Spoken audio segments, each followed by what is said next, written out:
Hello students, welcome back. Today we will study electroplating.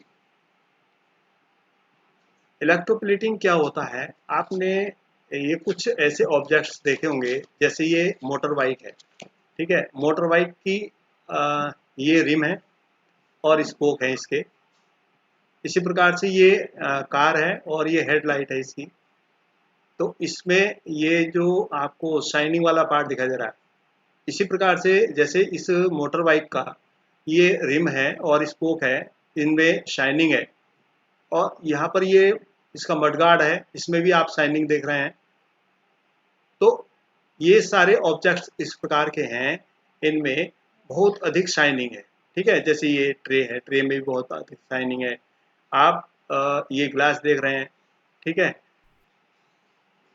और ये handle है, handle bar cycle का। तो इसमें भी आप ये जो पार्ट है इसका, इसमें बहुत अधिक शाइनिंग है। और ये इसकी बेल है, तो बेल में भी बहुत अधिक शाइनिंग है। तो शाइनिंग क्या है, ये कैसे शाइनिंग आती है? तो ये शाइनिंग जो है इलेक्ट्रोप्लेटिंग के द्वारा आती है। ठीक है, अब ये इलेक्ट्रोप्लेटिंग होता क्या है? इसमें ऐसी प्रोसेस होती है, the process of depositing a layer of any desired metal on another material by means of electricity is called electroplating. ठीक है, ये प्रोसेस जो ऐसी प्रोसेस है, इसमें इलेक्ट्रिक करंट पास करके और एक जिस मेटल को हम किसी दूसरे मेटल पर उसकी एक लेयर चढ़ाते हैं, तो उसको हम इलेक्ट्रोप्लेटिंग कहते हैं। ठीक है, जिस मेटल की हम इच्छा करते हैं कि इस मेटल की जो है हम इस दूसरे मेटल पर एक थिन लेयर चढ़ानी है, तो और वो चढ़ती किसके द्वारा है? इलेक्ट्रिक करंट के द्वारा। तो उसको हम इलेक्ट्रोप्लेटिंग कहते हैं। ठीक है, अब ये प्रोसेस देखते हैं होती कैसे है। हम पहले ये सीख चुके हैं कि ये जब हम एक टेस्टर तैयार करते हैं, टेस्टर में क्या होता है कि एक बैटरी है। अब बैटरी में हमें ये भी ध्यान रखना चाहिए कि इसका नेगेटिव और positive two types of terminals होते हैं। तो ये जो लॉन्गर लाइन है, ठीक है, तो इस लॉन्गर लाइन में ये कनेक्शन जो होता है, ये पॉजिटिव टर्मिनल होता है बैटरी का। ठीक है, और जो ये स्मॉलर या शॉर्टर लाइन है, ये शो करती है नेगेटिव टर्मिनल ऑफ बैटरी। ठीक है, अब जो भी इस पॉजिटिव टर्मिनल से ये वायर कनेक्ट की गई है और फिर ये वायर एक कॉपर रॉड से कनेक्ट की गई है, तो इसका मतलब हुआ ये पॉजिटिव इलेक्ट्रोड।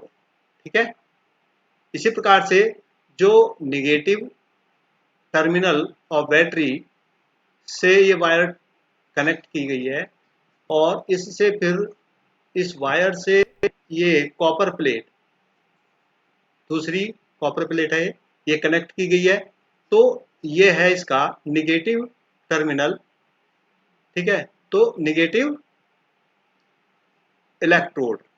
ठीक है, अब इसको ये एक हमारा क्या हो गया? टेस्टर हो गया।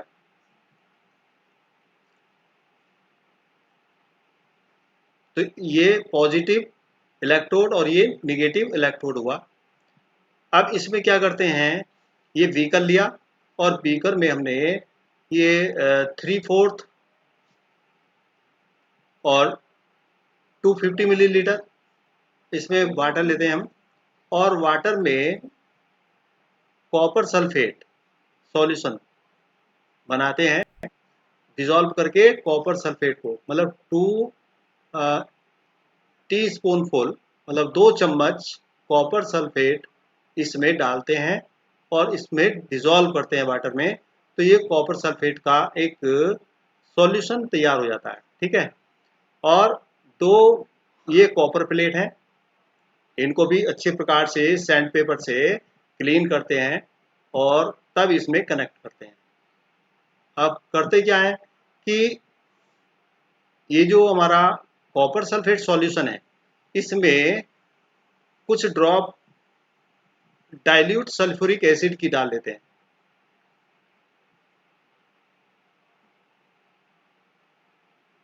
डाइल्यूट सल्फ्यूरिक एसिड की जो ड्रॉप है क्यों डालते हैं?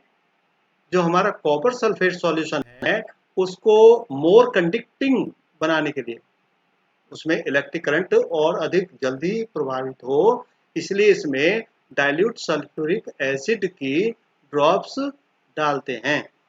ठीक है, उसके बाद क्या करते हैं, इसमें हम लगभग 15 मिनट्स के लिए इलेक्ट्रिक करंट पास करते हैं। Okay, 15 minutes electric current pass करने के बाद हम इन इलेक्ट्रोड्स को बाहर निकालते हैं। ठीक है, दोनों इलेक्ट्रोड्स को बाहर निकाल लेते हैं। तो क्या देखते हैं, जो हमारी ये नेगेटिव टर्मिनल है, नेगेटिव इलेक्ट्रोड है, इस इलेक्ट्रोड पर कुछ डिफरेंस दिखाई देता है। इस पर एक लेयर चढ़ी हुई दिखाई देती है कॉपर की।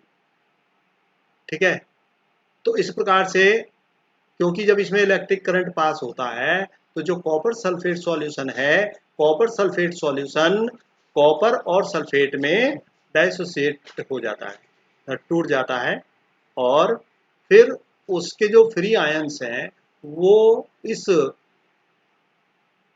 कैथोड पर, ठीक है, इसको कैथोड भी बोलते हैं नेगेटिव इलेक्ट्रोड को, तो कैथोड पर ये कलेक्ट हो जाता है और इस प्रकार से इस पर एक कोट चढ़ जाती है रेडिश कलर। ठीक है, तो इसको हम इलेक्ट्रोप्लेटिंग कहते हैं। ये बहुत प्रकार से करते हैं,